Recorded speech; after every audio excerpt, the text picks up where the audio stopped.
Have you ever noticed that in life, just a lot of fears come along?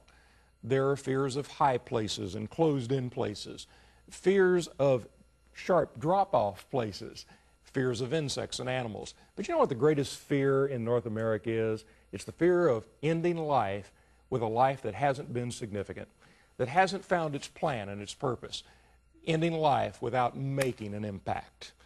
You know, maybe you've experienced that. I know I sure have, because all of us want to make a difference. A number of years ago in a Virginia coastal town, 3 little boys were born. They were born in just stair-step fashion, one right after the other. They were then 2 years old, 1 year old, and a newborn. When the last one was born, the mother contracted cancer. 11 months later, she would die. She would die from a combination of factors. The husband was an alcoholic and in the military, and he found that drinking was his way of escape. Now, some people, when they get drunk, get real funny, but some people, when they get drunk, get anything but funny. So suddenly she found herself with cancer, an alcoholic husband, and 3 children 2 years of age or under. That's a load for anybody, let alone somebody that has cancer. After an 11-month struggle, she finally gave up because she couldn't handle it anymore. And in the following months, the dad would keep the boys as long as they were good for him, as long as they helped his image, as long as the income from them helped feed his alcohol habit. But when he got tired of them, he would throw them to anybody that would take them until he needed them again for his convenience. And then he would take them back in the house until he was tired of them, and then he would throw them out again, and on it went. The amazing thing was that meantime, in southern Illinois, halfway across the country, there was another young couple who had tried 4 times to have children. 3, they had miscarried. 1 had ended in a stillbirth. The stillbirth was a tragedy all of its own, for the baby had died within the womb, and the doctors had not recognized it. And because it had died, it had infected the mother's womb. It filled with gangrene, peritonitis. And by the time they recognized what had happened and removed the dead fetus, the mother was eaten up with infection inside, which they had to clean out, and barely saved her life. But that's when they told her she needed to give up the hope of having children in the future. It was about that time, some months after recovery, that they heard of 3 little boys who had made it all the way from the coastal area of Virginia to southern Illinois, being handed from house to house and person to person, and they needed a home. That young husband and wife, who had never finished high school, went and knocked on a home in hopes that they could make a difference. When the gruff lady answered the door and said, "What do you want?" they said, "We're here because we understand 3 little boys need a home and maybe we could help." When the gruff lady said, "Well, the older 2 are gone, they've already been taken, but the brat's in the back," they made their way to the back of the house, where they found the youngest one, covered over 70% of his body with severe impetigo, and filthy because he hadn't been cleaned in not days or not just weeks, but months, had he not had a full, total, and complete bath.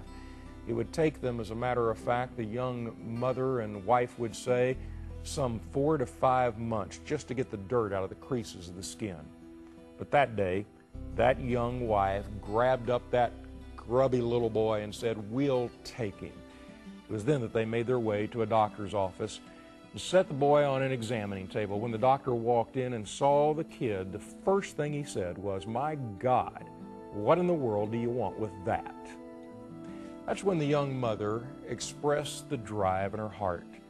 Looking at the doctor, she said, "I'll tell you what we want with that.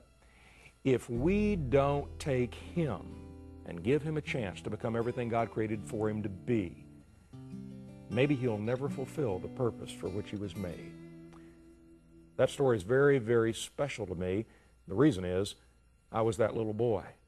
And I thank God that a man and a woman who never finished high school, who didn't have a lot of wealth, who didn't have a lot of possessions their entire life, were willing to take a risk to take a kid like me, who the world would see as something not desirable at all. A kid the doctor would call that rather than him, and gave me a chance to start a journey that would lead me to a purpose and a plan, most importantly, a mission to fulfill for the God who created me. And that's why we're talking with you today. The mom and dad were not the only ones that saw special promise in that little baby. From the beginning of time, God knew that He created Bob Record with a special purpose and mission in mind. But you know, the truth is, that's true about all of us, me and you as well. That's why together, Bob and I wrote a book entitled Made to Count. It's about how God calls us first to a life-changing relationship with Him, and then to a world-changing mission alongside Him. Now, the church does a pretty good job, we've discovered, in celebrating that life-changing mission, or life-changing relationship with Him and mission alongside Him when people go into full-time Christian ministry. I found this out not too long ago. I went biggest change you could possibly make just about from the practice of law to the North American Mission Board. A lot of my Christian friends said, "Oh, that's great. You're going into the ministry. Isn't that wonderful?" And I would look at them and say, "I've been in the ministry all along. All I've done is change my mission field." You know, it really is easy for many of us to compartmentalize our lives. I call it a Time magazine lifestyle. It's like we have a business section, a family section, a social section, an entertainment section, and yes, the church section. We give Sunday to God, but we keep Him too often out of the other areas of our life. But that's not what He intended. In fact, He created each one of us for a purpose and for a mission that He had in mind, just like Randy said, before we were ever born. That's what Lay Renewal Journey is all about. It's going to help you find and celebrate the calling that God has for your life. It's about seeing your workplace. It's about seeing your neighborhood, your school, your family as a ministry field.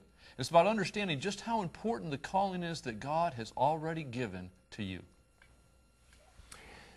Too many Christians I know today are living lives that, frankly, are boring. They've concluded that Christian life is predictable.